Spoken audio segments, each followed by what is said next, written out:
From the moment we make that phone call and tell a patient that they have breast cancer, you get this pause.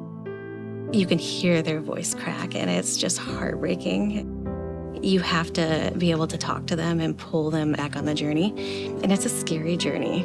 You can barely meet a person on the street anywhere that doesn't know someone or know someone who has a family member with breast cancer. The mission of Edith Sanford is to do everything we can to diagnose, treat, and take care of breast cancer patients in the best way, not only that we know how, but that science and technology knows as well.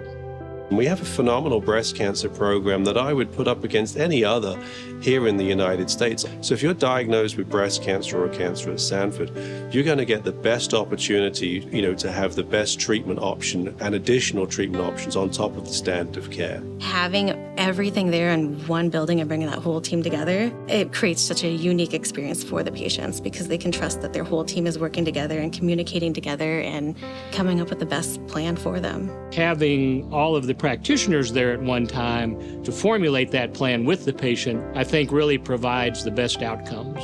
In this region, it absolutely is rare. And while there are multidisciplinary teams throughout the country, I just don't think they have what we have. Our oncologists have said this to me, Dave, I don't want to ever go into a room again and say, I don't have anything else for you. That's exactly what Sanford Research and what Edith Sanford stands for right now.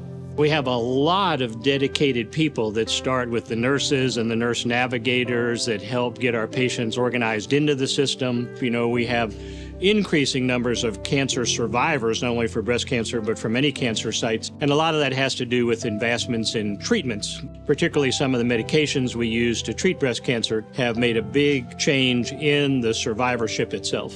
Every cent counts because we can explore more things, answer more questions, test more approaches, put more people on clinical trials, even raise that 13% of people on clinical trials even higher because there'll be more options to choose from.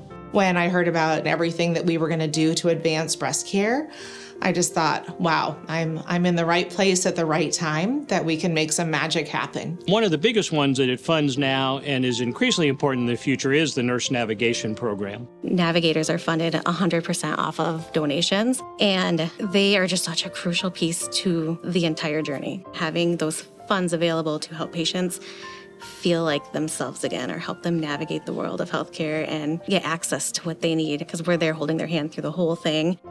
The future of Edith Sanford is simple. We want to be at the cutting edge of treating and preventing breast cancer. The more funding that we have and the more support that we have behind that, the more research we can do. Philanthropy is phenomenally important. There's so many things we wouldn't be able to do if it wasn't for the donations that we receive. Donor dollars help in so many ways. They come in with their bandanas on or their wigs on from their chemotherapy. And I see them and I hear their stories and I hear some of them tell me how grateful they are that they've had the assistance. A lot of the diagnostic imaging technology advances almost at an exponential pace. All those technologies are coming and we have to be able to make those available, and that additional funding really helps that. It's 1 in 8 women are gonna have a diagnosis of breast cancer. And that's somebody's mom, grandma, aunt, sister, friend. We're coming so far and we have so much further to go. So we can increase our capacity many-fold through the additional dollars that come through philanthropy. It's nice going to sleep at night knowing you're making a contribution to someone's lives. It really is, and it's nice knowing that you're making a contribution to something that has so much personal impact as well. I think many people know I lost a sister to breast cancer. She has 2 granddaughters right now that she's never met. If she was alive today, she'd be saying, what could I do to make sure they don't go through what I went through?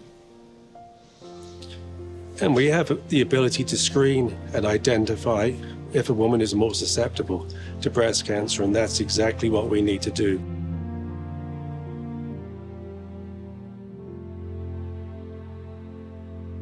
Favorite thing about my wife is her smile. And if you've never met Lisa, you always get the truth. And if you go out at night, it could get pretty wild, pretty crazy. She's tough. Very, very tough. She was just super strong throughout the whole thing. It was in the summer of 2020. I was first having some aches and pains in my breast, and when I finally had the courage to think, okay, something is really wrong, I had that gut feeling. Once I got the diagnosis that I had breast cancer, things progressed pretty quickly from there. It was scary. It was very scary. That's all I remember. Your world falls apart, but you need to stay strong because of everyone around you. I could be mad, I could be sad, I could be angry, or I'm just going to find joy in this and live each moment because I can't change it. People that I know in the community just raved about the Edith Center, and we never heard a bad word about the people there and their facilities and the technology that they have. And so we knew that was where we wanted to go. First step was just meeting with the surgical team and the plastic surgeons. I'll never forget Dr. Dirksen right before surgery. I was really nervous, and he said, let's say a prayer. And he prayed, and we prayed before surgery. That was monumental. I knew I was gonna make it that day. I knew I was in the right place. And then we started making decisions about chemotherapy and what type of treatment and how long we would have treatments for. That was a really hard part. Not having the energy and missing out. I missed going to the kids' activities, playing ball in the yard.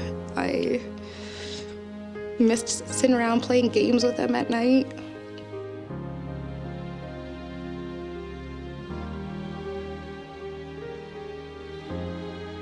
It was very hard not to work.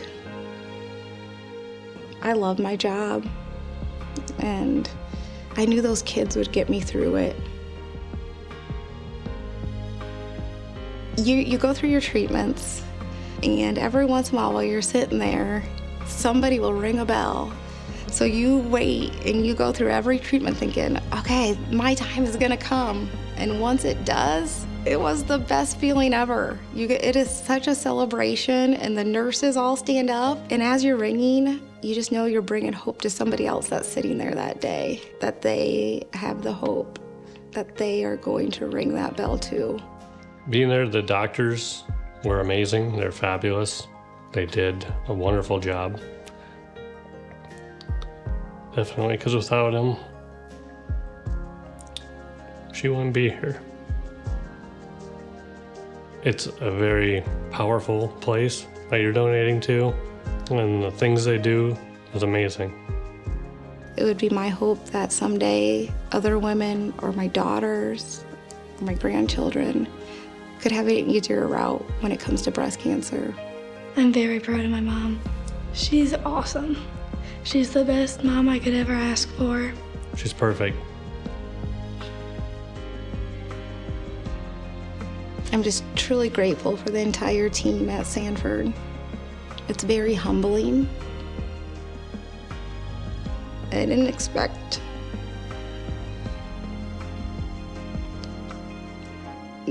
all the people that cared about me. I'm stronger than I thought.